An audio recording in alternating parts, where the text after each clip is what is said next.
Hola a los que se van sumando ya. Muy bien.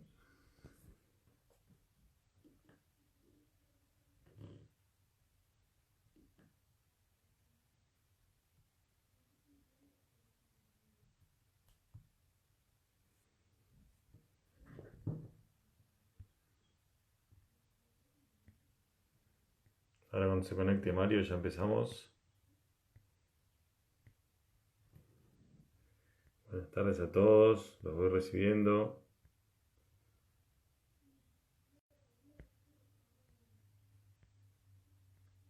Y 59 conectado a Mario, así que ahí lo estoy esperando, ya debe estar por entrar.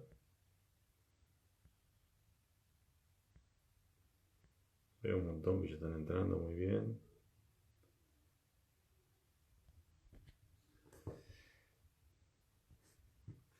Ya está por entrar Mario.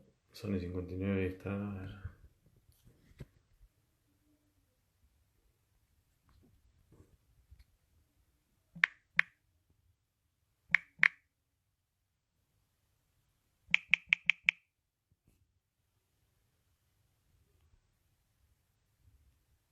Ahí está, muy bien.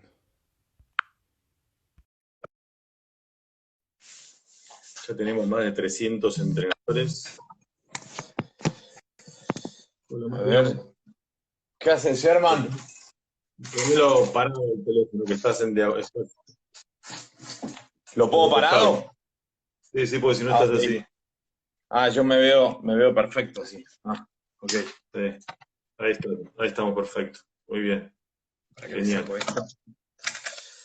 Saco esto. Excelente. Espérame, Sherman, que prendo la luz, Dale, tranquilo.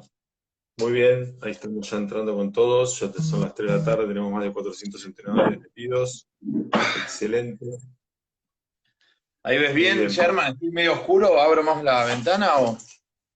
Ponele un poquitito más de luz si se Lo que pasa puede. es que si abro la ventana me sale el reflejo por ahí, así se ve más la luz. A ver, me Ahí acerco un estás. poquito. Ahí ¿Ahí estoy está bien? mejor. Ahí está mejor. Sí, perfecto. Ya son las 3, así que ya recibo a todo nuestro grupo de fieles seguidores de @Unión Argentina. Les quiero contar antes de que arranque Mario dos o tres cositas que vamos a ir modificando. Justamente con este tema de momentos de encierro, nos vamos adaptando, como todo el mundo.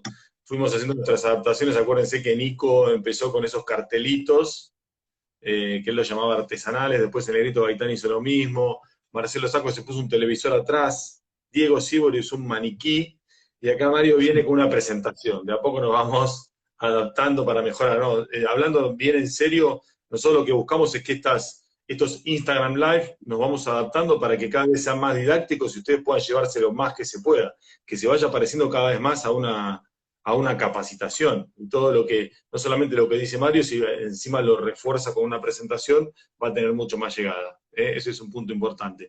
Otra de las adaptaciones es escucharlos muchos a ustedes. Y la verdad que recibimos muchos comentarios de entrenadores que nos pedían que saquemos todo lo que iba apareciendo de abajo. No supe cómo sacar estos corazoncitos que aparecen ahí, pero la verdad que no te tapan tanto, Mario. Pero sí todos los comentarios que hacían, se quejaba la gente de que no se veía la cara del expositor principal.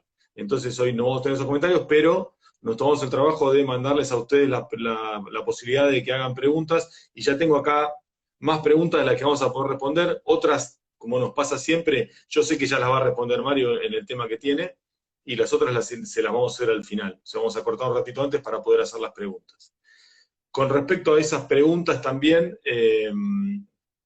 ahora en el principio Mario va a ir respondiendo el tema, se va a responder la mayoría de las preguntas, pero yo seleccioné algunas que pueden llegar a tocar alguna cosa que queda fuera. El tema es espectacular y además creo que es un tema muy poco abordado y sobre el que en las capacitaciones de lugar nos preguntan mucho, que son los requerimientos por puestos, el perfil del jugador por puesto. Eso es como que algo que todo el mundo sabe algo de eso, pero no sé si alguien se sentó a profundizar tanto y mucho menos a escribir como van a ver ahora en la presentación que va a exponer Mario. Bueno, a Mario me resulta raro presentarlo, todo el mundo lo conoce, es el head coach de los Pumas, pero sí creo yo desde el lado de UAR que a veces la UAR, a veces no, durante muchos años, por suerte, contrató un montón de entrenadores experimentados como asesores. Y yo creo que la categoría de los entrenadores como está Mario ahora, nos da la posibilidad de tener un entrenador argentino de ese nivel, y que es uno de los, como yo le digo a él a veces, que es uno de los pocos. Hay un montón de listados de uno de los pocos. Uno de los pocos como jugador de los Pumas que jugó 4 mundiales, uno de los pocos entrenadores que entrenó un seleccionado de Tier 1 y que llegó a jugar la final del Mundial. Yo creo que hoy en Argentina, de que haya tenido esa experiencia, está él y Gonzalo Quesada nada más. Entonces, les pido, como sé que tenemos muchos seguidores, ya estamos llegando a los 1000 seguidores, presten atención y aprovechen. Y no se vayan un ratito y vuelvan como veo que hace mucha gente acá en el Instagram Live. Enfocados, y después quiero comentarios al final que nos van a llegar, siempre nos llegan después los comentarios sobre la exposición de Mario y sobre todo sobre si les gustó lo de la presentación, así vamos agregando cosas. Bueno, métele Marito nomás. Y la otra cosa es que como van a mostrar la presentación, se pierden la maravillosa oportunidad de ver mi cara. Así que ahora va a aparecer la presentación. Sí, y encima, bueno, pero a mí me conviene porque si no comparan, Sherman. Me comparan con vos y salgo perdiendo. Sí, la presentación. Bien ahí, Mario? Yo lo veo bien. Sí. Dale, sí. genial. Mantenelo todo lo quietito que quieras. Si querés ahora, yo voy a hacer una introducción, así que no canses el brazo demasiado. Dale, igual vos me vas diciendo, vos me vas diciendo pasar. Bueno, dale, perfecto. Yo lo tengo acá conmigo también. Obviamente no es como Zoom o Meet o todas esas cosas que están usando los chicos hoy, donde comparten pantalla, así que Sherman lo está filmando y bueno, vamos a tratar de que se vea lo mejor posible. Bueno, les cuento un poquito cómo arrancó este proceso. Obviamente este tema de la cuarentena hace que por ahí nos concentremos en temas que cuando estamos en competencia no tenemos la posibilidad de hacer, o por ahí no tenemos la posibilidad de contar con todos los entrenadores de la Unión. En este caso, en este proceso de selección, que después vamos a ver si lo llamamos así o depende quién lo encare, lo va a llamar de una forma diferente, pero participaron todos los entrenadores de la Unión hoy, desde menores de 18 hasta Pumas, pasando por Germán o Pancho, así que tuvimos muchísima participación y estuvo muy bueno. Le agradezco a Corcho, que bueno, siempre es el que hace las presentaciones, Corcho Fernández Lobe, y esto en realidad surge de una inquietud mía, que no solo en el tema de los requerimientos por puestos, pero sí también impacta en el tema de detección de jugadores. Me parecía que era algo que era integral y iba a dar lineamientos para todos los entrenadores de la Unión y que estuviésemos todos alineados y unificando criterios en ese sentido. La verdad que tuve la suerte de compartir cuando estuve en Australia con un preparador físico muy, muy bueno, y él estaba haciendo una especialización en algo que se llama ingeniería reversa, vendría a ser la traducción mal hecha, es reverse engineering.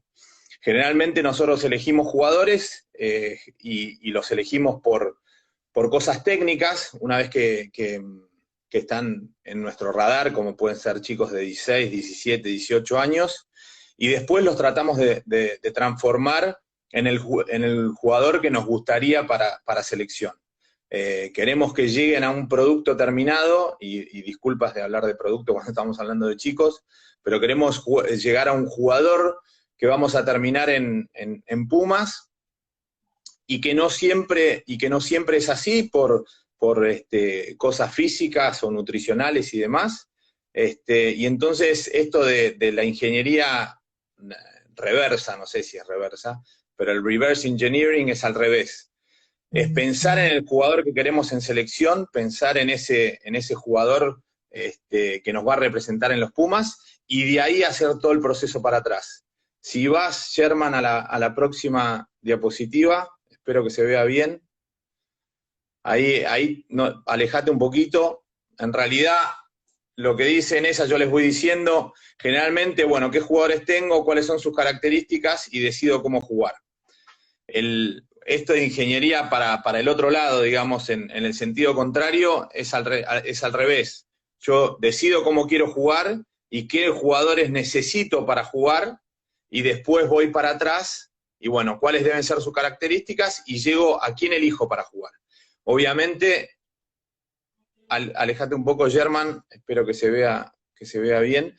Obviamente, cuando nosotros estamos en Pumas, miramos esto y bueno, elegimos sobre los jugadores, la base de jugadores que tenemos. Pero si empezamos a retrasar el caminito para atrás y vamos a un menor de 18, lo que tenemos que empezar a ver es si ese jugador tiene el potencial técnico, táctico, nutricional, físico y mental de llegar a ser ese jugador que nosotros queremos tener. ¿Hay alguna pregunta con respecto a eso, Germán, o te parece que habla bastante clarito de lo que estamos tratando de hacer? Hay algunas preguntas, pero son más específicas de selección. Si vos elegís más por el tamaño, ese tipo de cosas, que creo que las vas a ir respondiendo ahora, pero si querés, meto algunas de las preguntas o las querés dejarlas todas para el final. No, yo creo, las vamos, seguramente cuando vayamos viendo cada una de las categorías, las vamos a ir especificando. Obviamente, cuando retrasamos todo ese caminito, empiezan a aparecer distintas categorías en las cuales nos tenemos que concentrar para definir el perfil de cada jugador.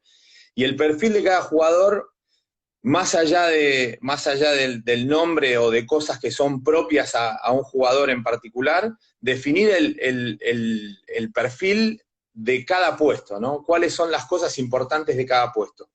Y entonces, lo que nosotros, bueno, obviamente esto todos lo deben haber visto en algún momento, todas las categorías que definen a un jugador o que conforman un jugador, la parte mental, la parte técnica, la parte nutricional, física, la parte táctica, y después nosotros ahí agregamos, que yo no sé si vamos a llegar hoy, pero agregamos objetivos de rendimiento que son específicos de cada puesto. Obviamente lo que vamos a ver son todas cosas que nosotros definimos o que nosotros necesitamos de jugadores para que jueguen a lo que nosotros queremos. Les pido que cada uno de ustedes, y según las categorías, lo vaya viendo con esos ojos, ¿no? Hay cosas que van a ser demasiadas cosas para determinadas categorías de jugadores, y otras que les van a parecer pocas. Así que, siguiendo un poquito el consejo del Pelado Irarrázaval, que me decía el otro día que mucha de la gente que se conecta por ahí entrena infantiles o juveniles, vamos a tratar de que sea lo más clarito y lo más, que incluya a la mayor cantidad de gente. Si vamos, se arma la próxima diapositiva, y esto obviamente no está en un orden de, alejate un poquito, Germán, no está en un orden de importancia, pero está en el orden que aparecía en el gráfico. Acá estuvimos haciendo un trabajo con un psicólogo, que es psicólogo deportivo, que está haciendo un trabajo con nosotros, con el staff y con jugadores del seleccionado mayor, y aparecían un montón de habilidades duras y habilidades blandas. Aparecían como 12 de cada una de las categorías, pero esta ficha que nosotros estamos armando, lo que queríamos hacer es que fuese una ficha de evaluación y de autoevaluación, ¿no? Es una ficha del perfil de los jugadores, pero nosotros queremos poder evaluar al jugador con esta ficha, que el jugador se puede evaluar y después cruzar información con el jugador y ver cuál es el índice de discrepancia, ¿no? entre una cosa y la otra, y tratar de salir de esa reunión en la misma página, ¿no? Y darle al jugador herramientas como para que pueda trabajar en eso. Por eso lo que hicimos es tener pocas habilidades mentales duras y blandas, y que se pudiesen entender, y que no hiciese falta ser psicólogo para poder evaluarlas. Habilidades duras se les llama, yo no soy psicólogo, pero lo que nos explicaron es que las habilidades duras son las que se pueden testear, se pueden evaluar a través de un test, y que larga un resultado muy específico. Las habilidades blandas obviamente son las que no se pueden evaluar a través de un test, y después lo vamos a ver más adelante cómo lo metimos en la ficha, pero en un primer momento se hablaba de que hubiese distintas para distintos tipos de jugadores, y nosotros quisimos unificar hacer una sola ficha para todos los jugadores en cuanto al aspecto mental. Después vamos a tratar de explicar cada una de esas y espero que, bueno, que les sirva a ustedes y que las puedan usar. Si pasamos a la otra, y en esta por ahí te ayudo a leerla, Sherman, porque se va a ver medio chiquito. Obviamente agarramos, para los que les interese, agarramos la columna vertebral del equipo para esta charla. No sé si vamos a llegar a hacerlas todas, pero agarramos el hooker, el octavo, el 9, el 10 y el 15.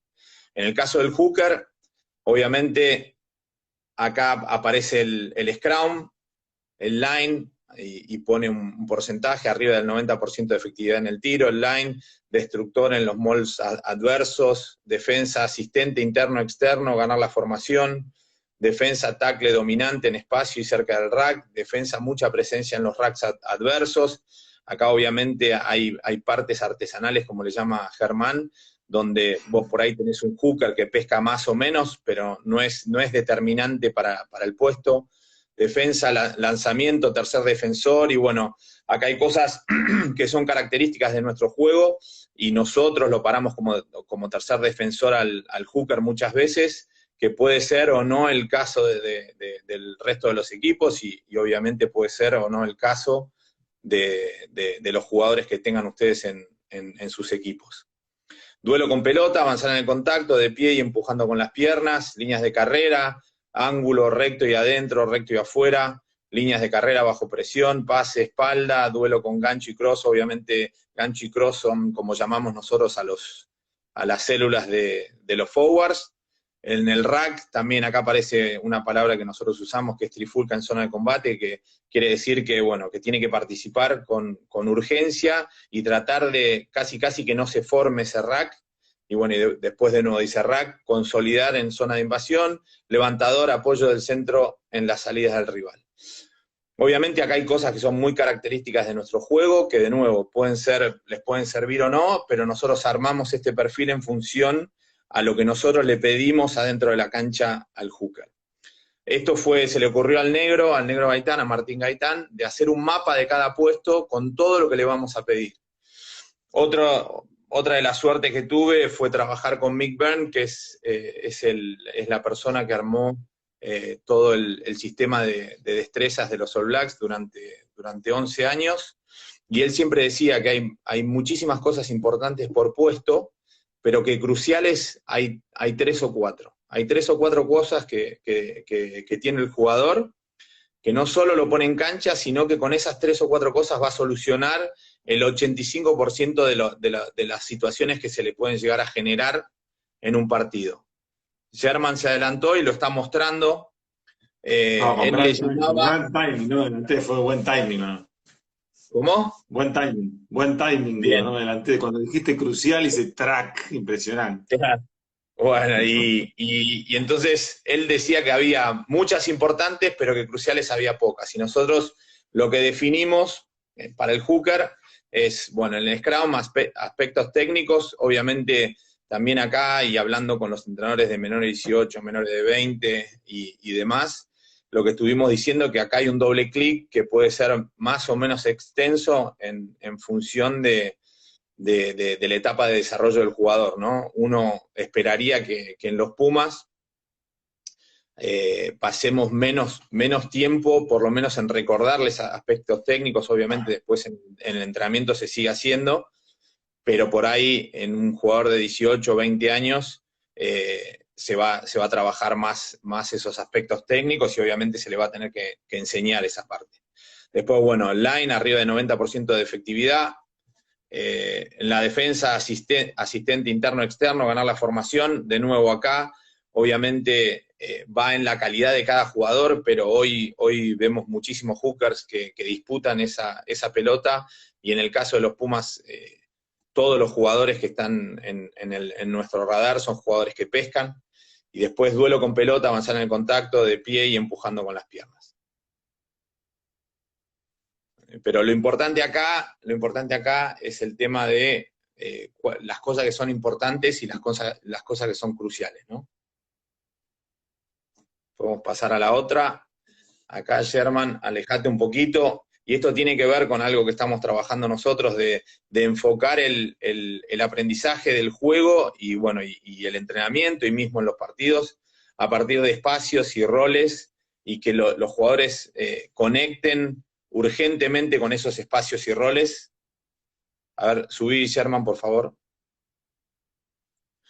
Ah, a mí me pasó algo. Pará, sorry. No, porque a mí se me cambió de cosa. Me la eliminó. Bueno, leo desde la tuya, Sherman. ¿La alejás un poquito? Alejá el teléfono. Bueno, capacidad. Más o menos, sí. Capacidad para multiplicar acciones en los diferentes espacios defensivos y ofensivos. Después el rol para cumplir en la obtención del line y el scrum. Después, a ver, Sherman, alejate un poquito de nuevo.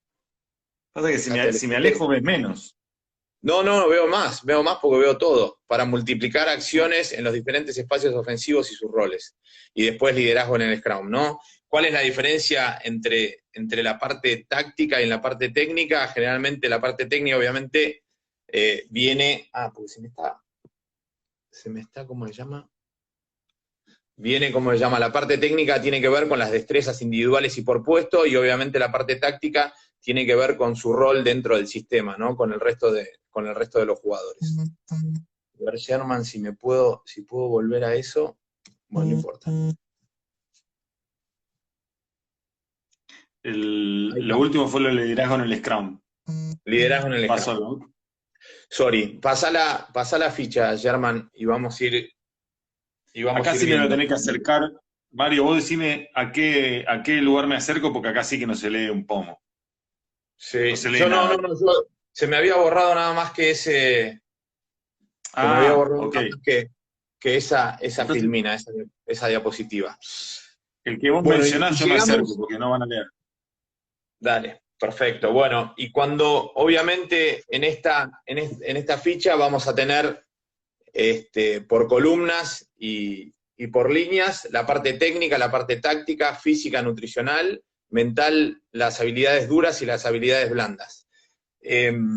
Para que quede claro, acá en la parte física y nutricional, justamente todo el staff físico y nutricional está cruzando información. Yo hoy hablé con nuestro nutricionista, Diego Sibori, que estuvo dando su charla acá por Instagram Live, y me decía que justamente estaban cruzando variables cuantitativas físicas que tienen que ver con el GPS, la velocidad máxima, la capacidad de aceleración, la distancia alta intensidad, con características antropométricas, que puede ser medidas del diámetro de la cadera o de la rodilla, el largo de piernas, y después también con el índice músculo óseo, que tiene que ver obviamente con la relación entre músculo y los huesos, ¿no? Lo importante me parece acá para destacar es que lo que hicimos nosotros en esto de hacer la ingeniería inversa, lo que queremos es, cuando vayamos a detectar jugadores, cuando vayamos a escautear jugadores, lo importante es que lo físico y lo nutricional sea funcional a lo técnico. ¿Qué quiero decir con eso? La parte nutricional, nosotros no podemos trabajar nutricionalmente o físicamente con un jugador que vaya contracorriente de los aspectos técnicos. Por ejemplo, nosotros no podemos tener un pilar derecho de 100 kilos y pedirle que ponga la derecha adelante. O nutricionalmente, en cuanto al tema de tejido adiposo, no le podemos pedir, no pueden tener los mismos objetivos un pilar o un hooker o un segunda línea que un wing o un fullback. Parece obvio, pero muchas veces no lo es, y lo importante es que ese jugador tenga el potencial de poder cumplir esos aspectos tácticos y técnicos. Muchas veces, de nuevo, nosotros elegimos jugadores por su capacidad técnica o táctica, y desde lo nutricional o desde lo físico no van a poder cumplir en el largo plazo con el estilo de jugador que nosotros queremos tener. Entonces acá obviamente hacemos un sistema de semáforos donde nosotros vamos a evaluar en cuanto a rojo, amarillo o verde cada uno de los casilleros, y los jugadores lo van a hacer también, y después vamos a cruzar esa información. Si vamos, Sherman, si vamos específicamente, para que me lo agrando, para así lo veo yo también, si vamos específicamente a lo mental, y de nuevo, no es decreciente en cuanto a importancia, pero justo es una de las cosas que más me interesó poner en la ficha, es la capacidad de aprendizaje, ¿no? La capacidad de aprendizaje, y me parece que esto, cuando hablamos de divisiones infantiles o juveniles, me parece que es fundamental, y para nuestras academias es fundamental. El otro día yo hablaba con el psicólogo, y entonces hablábamos de esto de capacidad de aprendizaje, ¿no? Y la capacidad de aprendizaje se encuentra en una zona que generalmente es incómoda, ¿no? Porque está justo afuera de lo que ya está aprendido. Y el entrenador de Wilkinson, Aldred, escribió un libro donde habla de la zona de la capacidad de aprendizaje, y dice que no resiste talento ni habilidades, porque en realidad el que está en la zona de aprendizaje está aprendiendo algo que él no conocía, y entonces es una zona bastante incómoda, ¿no? Y ahí entra el tema de la tolerancia al error, de la tolerancia a la frustración, porque son todas cosas que uno no domina, y entonces lo hablábamos con varios de los entrenadores, sobre todo con los entrenadores de las divisiones formativas, y Cochi Pelicena me decía que había encontrado en el diccionario que talento justamente era la velocidad con que el chico aprendía, ¿no? Que muchas veces nosotros creemos que el talento es algo innato y es algo que viene de fábrica. Ese jugador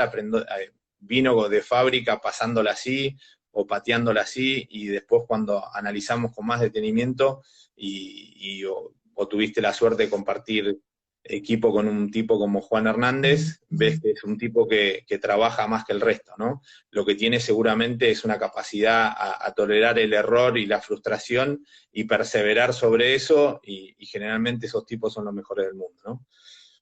Después, manejo y después lo que queríamos, obviamente, era tratar de despejarlo, todas estas cosas que van a aparecer, tanto las habilidades duras como blandas, tratar de despejarlo sobre situaciones que le hablen al jugador, ¿no? En las que se haya encontrado, se encuentra tanto en entrenamientos como en partido, y ayudarlo con alguna pregunta que lo transporte a ese momento, ¿no? En el manejo de la presión, obviamente es algo que está bastante en boga y que se habla bastante, y en realidad no es tolerancia, ¿no? Recién hablábamos de tolerancia al error o a la frustración. En el caso de la presión es si yo puedo performar bajo presión, si yo puedo rendir bajo presión. Y lo mismo, la presión, obviamente pueden ser presiones internas o presiones externas que funcionan como distractores, ¿no? Y hoy con todo este tema de las redes y los diarios y la tele y demás, obviamente no solo es la presión que sienten en ese momento, sino la presión también externa. Concentración creo que habla por sí solo, pero me acuerdo que el psicólogo nos hablaba de poder concentrarse en lo que es relevante para mí, ¿no? No es un tema nada más de concentrarse en lo que estoy haciendo, sino poder concentrarse en lo importante. Él decía, por ejemplo, no sé, los chicos que entran a jugar un partido de primera y que le andan preguntando a los chicos de intermedia que van saliendo cómo salieron, si ganaron, si perdieron, si el referee fue bueno o malo, y en realidad todo eso es irrelevante para lo que van a hacer, ¿no? Entonces, ¿cómo laburar la concentración desde ese lado también? Para que voy a cambiar el teléfono del otro lado, así puedo seguir leyendo. Sorry, Sherman. Todo bien. Autoconfianza. Y acá les leo un par de las preguntas. Tiendo a compararme mucho con compañeros o rivales. Soy consciente de mis fortalezas. Creo que soy capaz.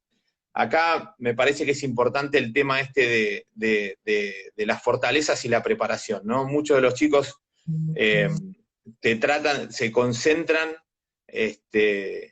concentran en cosas que forman parte de sus debilidades, ¿no? Siempre dicen esto no me sale, o tal lo hace mejor, o los tipos de enfrente son mejores que yo y demás.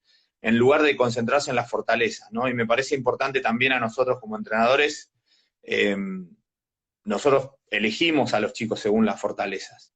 Y eso no lo tienen que perder nunca de vista porque obviamente construye esa autoconfianza, ¿no?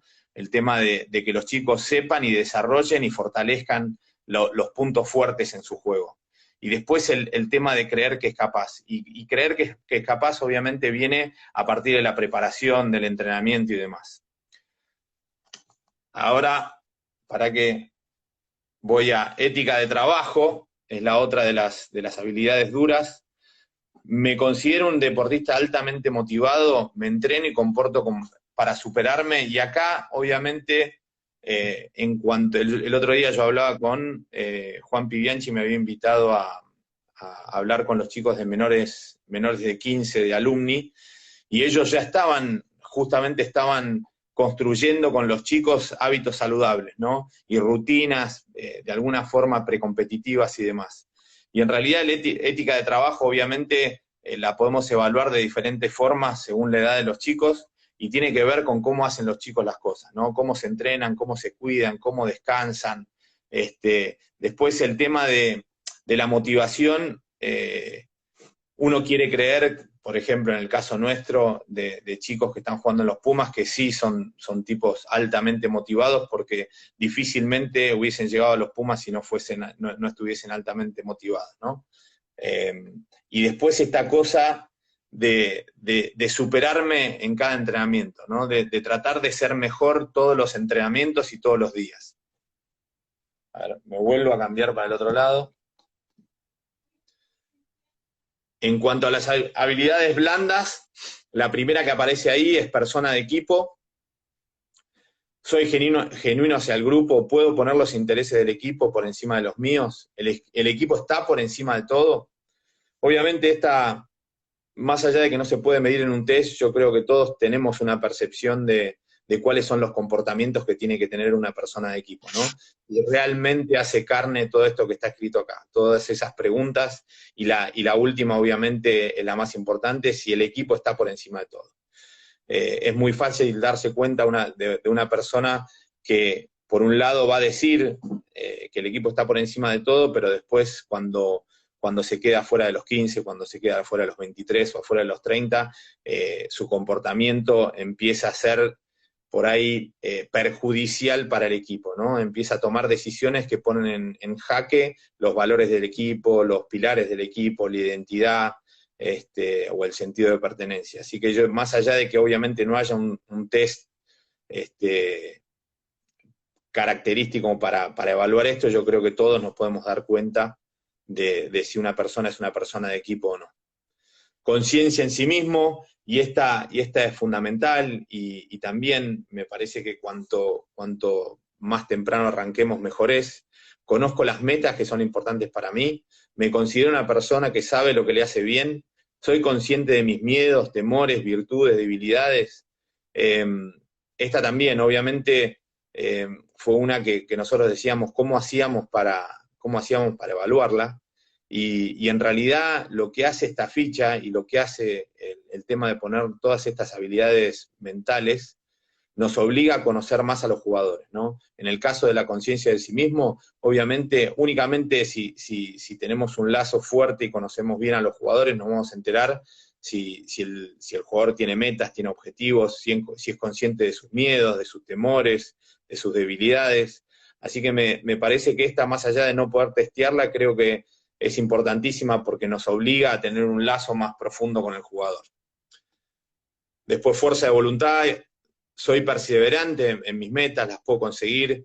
Soy de cambiarlas frecuentemente. Entiendo qué necesito para alcanzar mis objetivos. Creo que son todas preguntas fáciles de contestar. Y de nuevo, no hay un test para probar la fuerza de voluntad de un jugador o cuán apasionado es.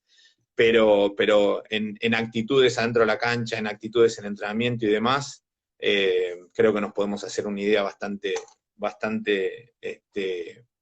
completa de cuán apasionado y qué fuerza de voluntad tiene ese jugador. Acá hay otra importante, y me parecía importante, sobre todo en las edades donde la parte técnica y la parte táctica no está tan desarrollada, y tiene que ver con la selección de los jugadores, o la detección de los jugadores, que es la competitividad, ¿no? Germán, que está sosteniendo ahí el teléfono, contaba que Velasco, que es el entrenador o el ex entrenador de vóley argentino, que es un cráneo, ellos detectaban jugadores con 3 criterios. Uno era el factor X, obviamente que tenía que ver con lo físico, con qué tan buen jugador era, después la capacidad de aprendizaje y la competitividad. Me parece que obviamente, y en ese sentido sí creo que los chicos vienen con eso o no vienen con eso, no sé cuánto se puede enseñar la competitividad.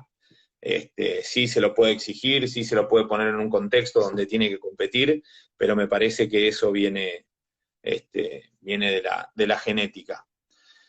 Y después comunicación, que obviamente comunicación es fácil de entender, pero para nosotros, en el caso nuestro, y en el caso de ustedes me imagino que también, tiene que ver también con, me considero abierto al feedback de compañeros y entrenadores, puedo decir lo que realmente pienso, siento algunos feedback como ataque a mi persona, y yo me imagino que muchos de los que están escuchando escuchan esas preguntas y se les empiezan a aparecer jugadores, ¿no? En la cabeza. Se le empiezan a aparecer esos jugadores que pareciera que hay un complot interplanetario para que no jueguen, o que siempre el referee tal cosa, o que los jugadores del otro equipo tal otra, o si juega de apertura el medio scrum, o si juega de hooker el saltador o demás. Así que no es nada más que comunicar bien durante los entrenamientos o los partidos, sino, y como muchas veces dice el Corcho, que él contaba que tenía un entrenador que le decía que en realidad la comunicación es para los dos lados, tiene que ver con lo que yo digo, pero sobre todo con lo que escucho. Por eso decía que la gente tiene una boca y 2 orejas, porque es más importante escuchar que hablar. Así que me parece que en eso de la comunicación va más por ese lado, ¿no?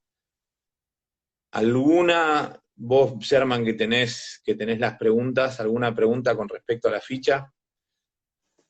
Con respecto a la ficha no hay preguntas porque ellos no conocían esta ficha, pero sí muchas se invocan con lo que, por ejemplo, hay un entrenador que pregunta, Rafa Manos, dice si la edad es un factor crítico a la hora de elegir un jugador.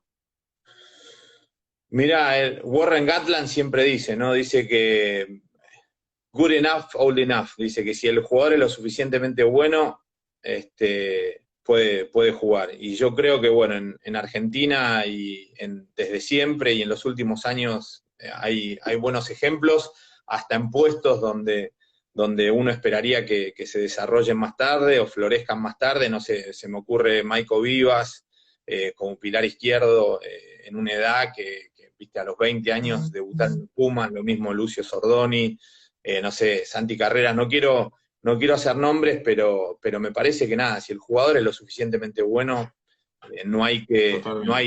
definitivamente no tiene límites. Lo que sí hay que ponerlo en las mejores condiciones, ¿no? Pero me parece que no hay límite de edad.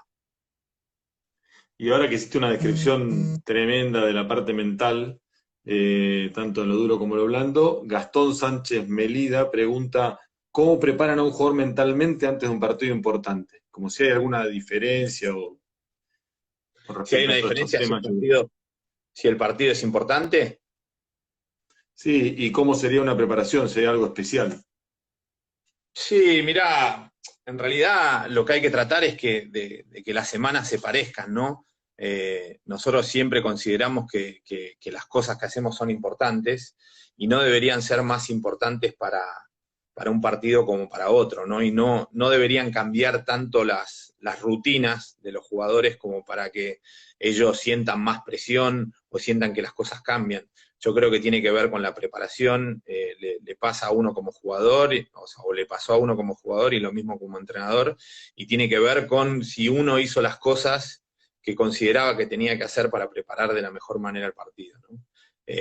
Y eso se aplica de nuevo, se aplica al jugador y al entrenador. y me parece que es una suma de todo este tipo de cosas.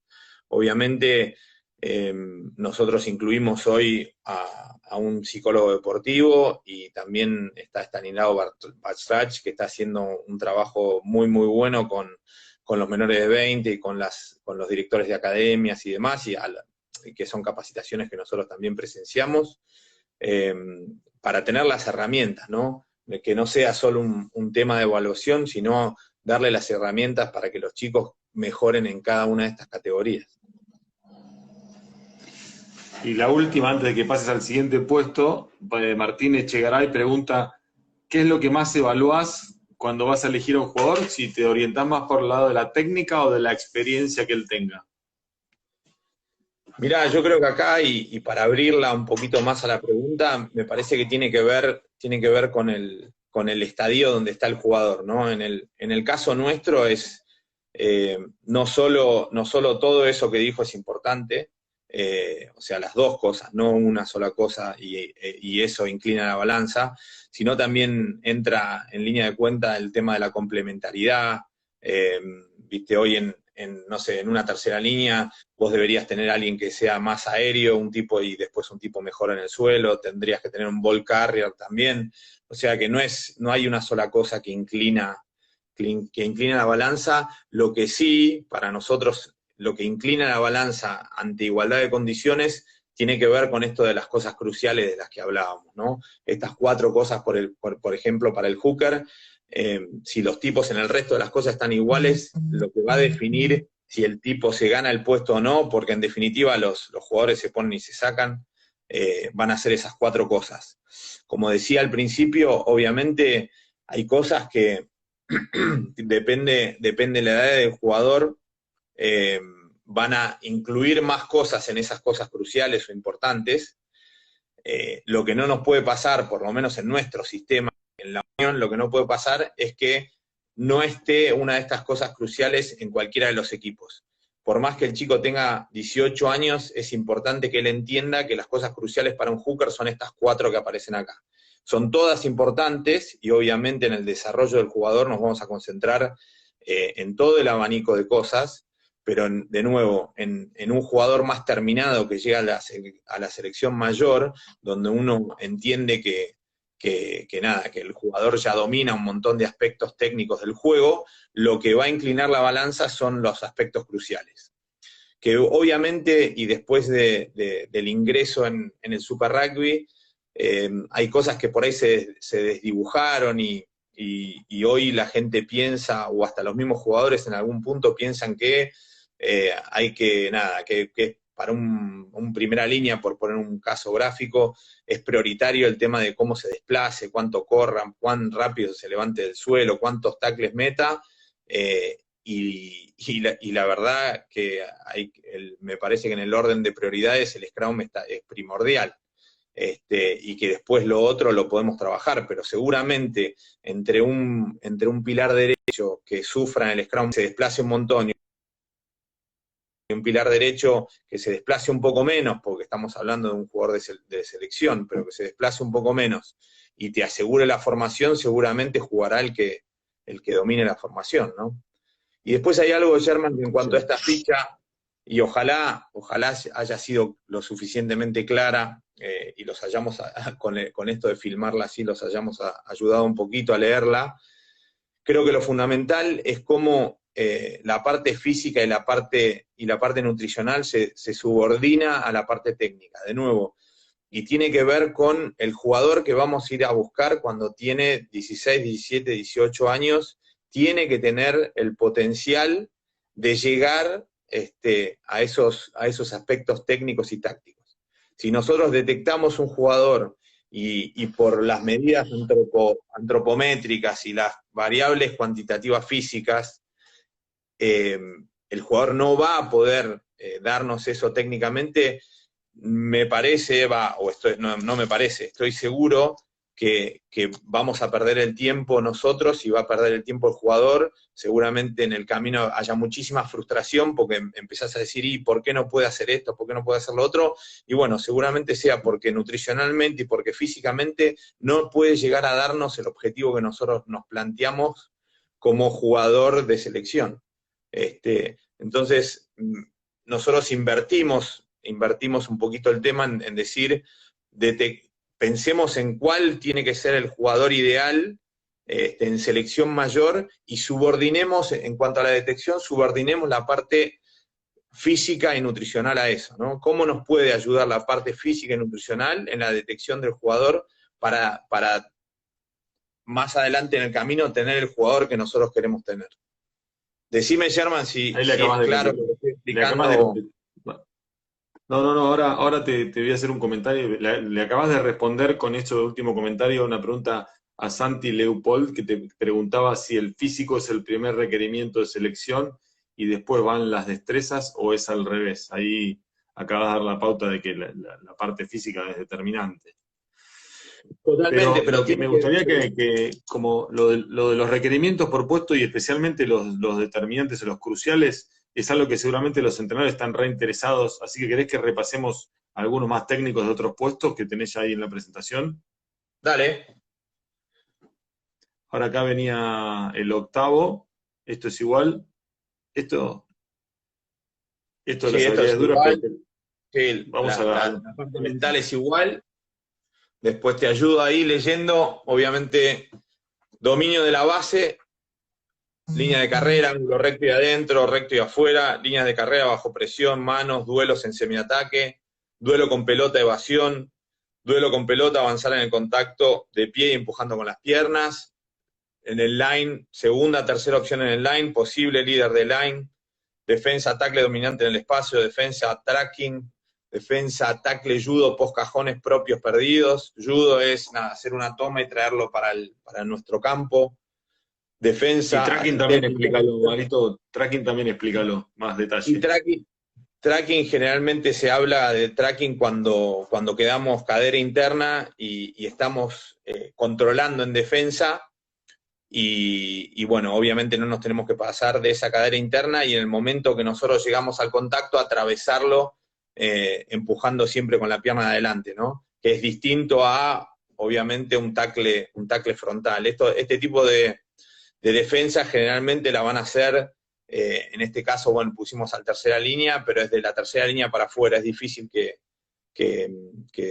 los 5 de adelante se encuentren en una situación así y es muy normal desde el segundo centro para afuera, ¿no? Desde el 13, los wings y el fullback generalmente son tackles más parecidos a esto que tackles frontales.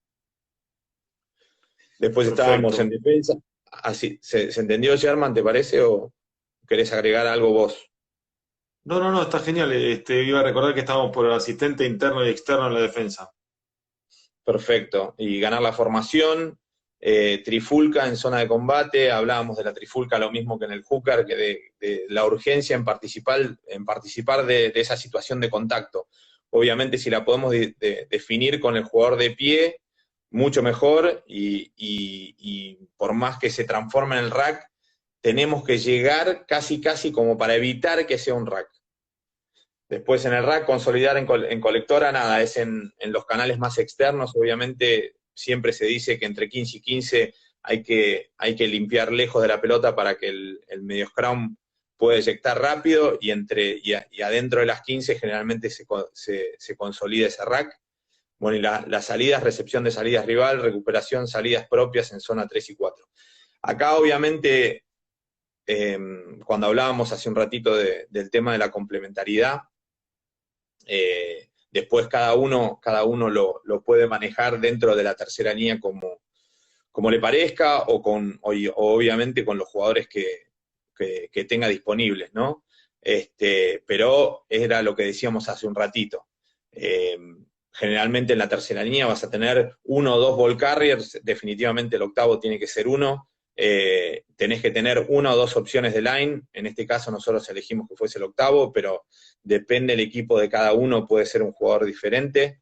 Y después tenés que tener un tipo muy fuerte en el piso, y cuando digo en el piso es obviamente en la situación de pesca.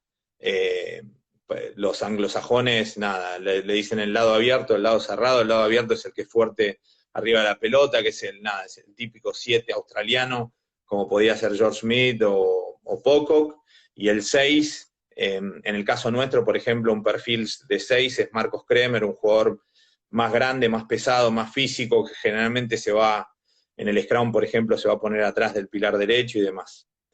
Si vamos a las cruciales, y obviamente estas son las cruciales para nosotros, no tienen por qué ser cruciales para otro equipo. En el caso de nuestros equipos, de nuevo, estas no pueden faltar, se puede agregar algunas según el estadio de desarrollo de los jugadores, pero estas deben estar. Obviamente, el dominio de la base del scrum, el duelo con pelota, el line siendo segunda, tercera opción, y la posibilidad de ser líder de line. Líder de line es el que canta los lines, obviamente, y el que se va a poner en una situación más central en el line defendiendo, y después en la defensa el tackle dominante. ¿Cómo cambian los cruciales? Qué poquitos quedaron, ¿eh? Terrible. Sí, ¿Te acordás, Mario, vez... cuando en Australia jugaba Hooper, Pocock y McMahon? Que una vez te pregunté Sí. sobre eso y vos me decías, como hablas esto de la complementariedad, también va en el resto de los jugadores también, porque por ahí estás sacrificando mucho line ahí. ¿Qué me habías contestado en ese momento cuando yo te había hablado de eso? ¿Te acordás de eso o no? No me acuerdo que te contesté, pero me acuerdo que era un desafío grande cómo componer, cómo armar el line, ¿no? El line ofensivo y el line defensivo también, porque obviamente con 3 terceras líneas bajos pasaba a ser bastante más difícil la disputa en el line. Lo que pasa que después en todo el resto del juego eran una pesadilla. ¿Viste? Tenías tres tipos que pescaban y estaban dentro de los mejores del mundo pescando, y después con diferentes características, ¿no? Pero tenías 2 ball carrier. Hooper más en los espacios, ¿no? Pero no se puede decir que no es un ball carrier, es más la conexión entre 3/4 y forwards, pero es un tipo que, por ejemplo, en velocidad máxima tenían los mismos datos de GPS que cualquier 3/4 y que cualquier win. Y después Mahon, que era un tipo era un jugador que venía del Rugby League, en el contacto era durísimo, tanto con la pelota como sin la pelota. Pero me parece que al principio es difícil, ¿no? Empezar a limpiar ese mapa de todas las cosas que tiene que dominar en el puesto el jugador, y después lo que te determina cuáles son las cruciales es lo que hablábamos hace un ratito, de decir, bueno, a igualdad de condiciones, ¿qué es lo que determina que va a jugar tal o cual jugador en esa posición, ¿no? Está volando el tiempo, Mario, quedan 6 minutos. ¿Querés que veamos las cruciales de un puesto más? ¿O querés que te haga 2 o 3 preguntas más que quedaron acá en el...? A mí me gustaría que mostremos una más crucial de estas. Dale. De medio scrum, mirá. ¡Pum! Teníamos Hay la un ficha de montón de scrum. medio scrum. Ahí está. ¿Estás en la de medio scrum vos? La vemos, ¿perdón?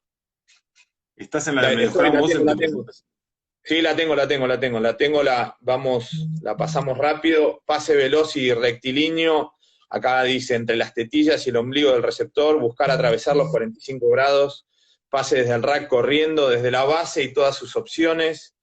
Pase line desde adelante, medio y fondo, fijo y en movimiento. Pase scrum fijo y en movimiento, lanzamientos entre paréntesis. Pase desde el rack fijo, mismo sentido, y fijo de rebote, supongo que de rebote es cambiando de lado.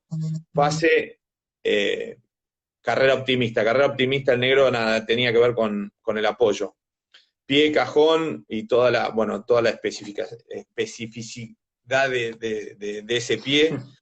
El pie afuera directo, 22 a 40 mínimo, pie arrastrón desde el scrum. Duelo con pelota decisivo en ataque cerca de las formaciones fijas y el rack, que hoy en el rugby actual, y sobre todo después de lo que pasó en el último año, es algo que se ve cada vez más. Defensa, esto tiene que ver con la defensa desde el line, que en la zona de transición. Defensa en la segunda línea defensiva, a través de un pie, de un quiebre. Defensa, ajustar si es necesario sobre la primera línea defensiva, en el uno contra uno en el espacio, y el tracking, ¿no? Que seguramente el tracking sea como último defensor, viniendo en la segunda línea defensiva. Y si vamos a lo crucial, aparece el pase veloz y rectilíneo, el pie, el cajón, que hoy lo vemos en el rugby internacional, como de repente de ser un deporte donde pateaba muchísimo más el 10, o por ahí el 12 o el 15, en todas las salidas de nuestro campo, y bueno, en el rugby en general se sale con el pie del medio scrum. Obviamente, así como exponentes de eso, está el medio scrum de Irlanda, por ejemplo, Murray, que sale nosotros obviamente del lado derecho es más fácil, el lado izquierdo casi se patea de espaldas al touch, y hay pocos medio scrum que dominan esa patada. Uno es este Murray, que es indistinto para él, ¿no? Duelo con pelota decisivo. Y bueno, y esto del duelo con pelota decisivo en el ataque, cerca de las formaciones fijas y el rack, para los que vieron el Seis Naciones, obviamente fue algo que empezó a aparecer muchísimo, y lo mismo, un gran exponente de esto es un chico joven de Francia, Dupont, que bueno, lo hace muy bien, es muy rápido, muy fuerte de piernas, y la verdad que juega muy bien esos duelos, y generalmente queda de pie, y el juego no se termina en él, ¿no? Mario, nos quedan 4 minutos, voló esto, y hay una pregunta linda de Santi Aguirre que dice: ¿qué aspectos pensás que van a cambiar en el futuro del rugby? En el rugby nuestro, en el rugby de Argentina, ¿vos qué decís que se puede llegar a cambiar con eso que hablas de los roles y todo eso que dijiste al principio? Mirá, en nuestro caso lo que estamos tratando de evolucionar o de cambiar es el tema de de entender que uno puede tener un impacto en el juego mismo estando lejos de la pelota, ¿no? Cómo podemos estar conectados con cada momento del juego, ¿no? Me parece que hay veces que jugamos por turnos. De repente juega un grupo de forwards, el otro grupo de forwards, y después juegan los tres cuartos, y casi como que estamos esperando el turno para jugar. Bueno, cómo pesar en todo el ancho de la cancha, cómo pesar de los dos lados del rack. Y lo mismo en defensa, cómo evitar presentar falencias, debilidades, cómo evitar presentar espacios, desventajas.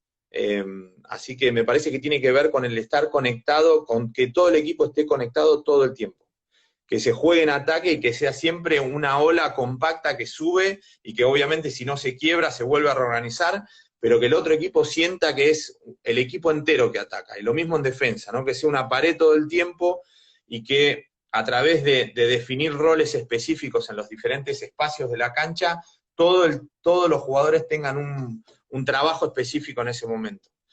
Seguramente en algún momento sea bueno hablar de eso. Si es por este medio será, y si no en charlas, pero me parece que el tema de estar conectados todo el tiempo con el juego y no con la pelota, y lo hablábamos el otro día, ser activos con respecto al juego y no reactivos con respecto a la pelota.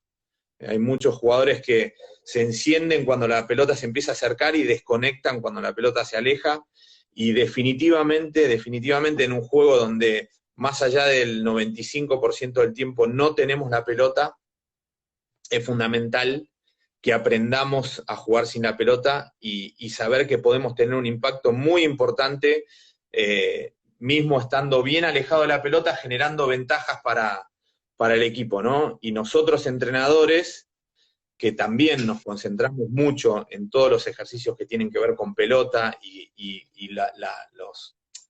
los grupos o las células de jugadores que están cerca de la pelota, adaptarnos a eso también, ¿no? Hacer entrenamientos donde nosotros estemos atentos a los jugadores, a cómo se mueven, cómo participan y cómo conectan los jugadores que están lejos de la pelota. Ahora se corta, Mario, falta un minuto nada más, es solamente para que te despidas, y yo tengo que aclarar que esto va a quedar 24 horas en Instagram, y después va a seguir va a ir subido al canal de YouTube Mundo War. Pero estuvo espectacular. Sí, sabía que nos íbamos a quedar cortos de tiempo. Pero bueno. Sí, yo igual había puesto varios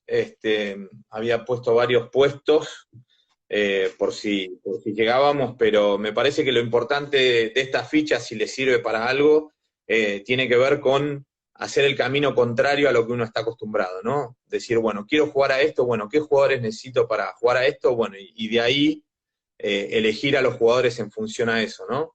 En el caso nuestro tenemos la suerte de que los podemos elegir de todo el país y de todos nuestros clubes, y en función a eso, nada, a los primeros jugadores que vamos detectando, bueno, tenemos en la cabeza, bueno, cuál es el norte, cuál es el jugador que queremos, bueno, tenemos que saber que tácticamente, técnicamente, nutricionalmente y físicamente tiene las aptitudes como para, y mentalmente tiene las aptitudes como para llegar a ese objetivo. Buenísimo. Y tanto eso que Así decís que como, nada, como muchas el otro de gracias. los roles va por el Reino Norte. Bueno, muchas gracias, Germán, por tu tiempo. Muchas gracias a la gente por su tiempo también. Espero que les haya servido de algo. Les mando un abrazo grande a todos y cuídense, quédense en casa. Falta poquito, esperemos. Y nada, y que anden todos bien. Gracias, Germán, Marito. Abrazo grande. Nos vemos abrazo en grande. breve. Chau, chau. Gracias a todos por seguirnos. Nos vemos en la próxima.